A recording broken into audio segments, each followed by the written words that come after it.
यकीन करना मुश्किल होगा लेकिन ये वाकया हकीकत पर मबनी है। एक शख्स जो 18 साल तक एयरपोर्ट पर फंसा रहा और इतने अरसे तक वहाँ रहने के दौरान उन्होंने कभी खुला आसमान नहीं देखा और ना ही ताज़ा हवा में सांस ली। आइए जानते हैं कि इतने अरसे तक उन्होंने अपनी जिंदगी कैसे गुजर बसर की। Welcome to our YouTube channel. आमतौर पर फिल्मों में ऐसी कहानियों को दिखाया जाता है जो हकीकी दुनिया से कुछ जरा हट कर होती हैं, मगर अक्सर हकीकी दुनिया में ऐसे वाकयात पेश आते हैं जो फिल्मी कहानियों से भी ज्यादा अजीब होते हैं और इन वाकयात से मुतासिर होकर फिल्में बनाई जाती हैं। जैसे यकीन करना बहुत ही मुश्किल होगा, मगर ईरान से ताल्लुक रखने वाले एक शख्स मेहरान करीमी नसीरी दुनिया के वो वाहिद फर्द हैं जो 1988 से 2006 तक फ्रांस के चार्ल्स डिगल एयरपोर्ट के टर्मिनल 1 में फंसे रहे, जो वहां एक सुरख प्लास्टिक बेंच पर बैठे रहते थे। ऐसा इस वक्त हुआ जब 1988 को सफर के दौरान इनके सफरी कागजात गुम हो गए। इनका ब्रीफ केस मुबैना तौर पर चोरी हो गया था। इस वक्त वो लंदन जाने वाली परवाज में सवार हो गए थे, मगर ब्रिटिश इमिग्रेशन हुकाम को पासपोर्ट न देने पर इन्हें वापस फ्रांस भेज दिया गया और गिरफ्तार भी किया गया, मगर फिर रिहा करके एयरपोर्ट में दाखिला कानूनी करार दे दिया गया। क्योंकि वो किसी मुल्क वापस नहीं जा सकते थे तो एयरपोर्ट के टर्मिनल 1 में रहना शुरू कर दिया और 18 साल तक वहां मुकीम रहे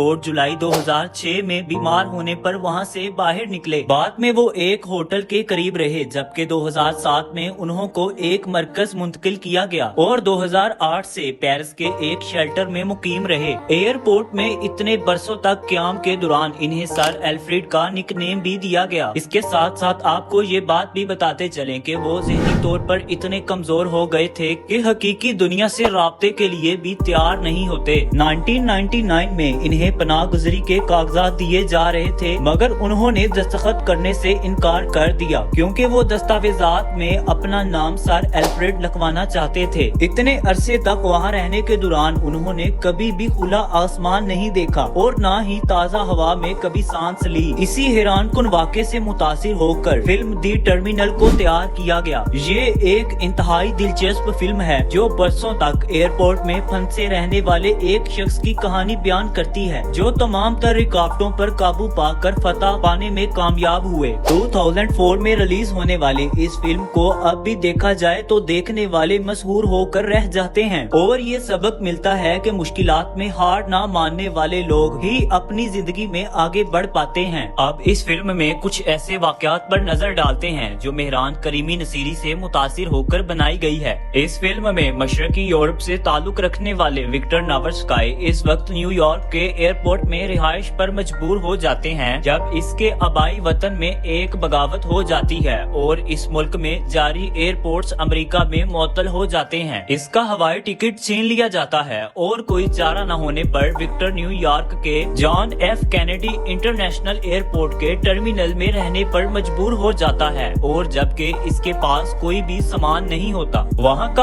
आर्जी कस्टम डायरेक्टर विक्टर को एयरपोर्ट से निकालना चाहता है, मगर बतदरीज इसके ख्यालात तब्दील हो जाते हैं और ट्रांजिट लाउंज में विक्टर को आजाद शख्स की हैसियत मिल जाती है। मौका मिलने पर भी वो एयरपोर्ट से बाहर नहीं जाता और तमाम मामूलात वहीं पूरी करता है और मुसलसल वहाँ रहने से लोगों से दोस्ती भी हो जाती है, जबकि इसकी इंग्लिश भी बेहतर हो जाती है। इस दौरान वो रोजाना पासपोर्ट काउंटर पर जाकर फॉर्म भी भरता है, मगर हर बार मुस्तरद कर दिया जाता है। क्योंकि इसके पास पैसे नहीं होते तो जरूरियात पूरी करने के लिए वो छोटे छोटे काम करके खाने को खरीदता है। ऐसे ही शबो रोज गुजरने लगते हैं, जिस दौरान इसके मुतादद बेहतरीन दोस्त भी बन जाते हैं और वो कब और कैसे वहाँ से निकल कर घर जा पाता है, ये सब आप इस फिल्म को देख कर ही जान सकते हैं। दोस्तों, अगर वीडियो अच्छी लगी तो चैनल को सब्सक्राइब कर लें और वीडियो को लाइक जरूर कर दें और ऐसी मजीद इंफॉर्मेटिव वीडियोस के लिए इस चैनल को सब्सक्राइब भी कर लें।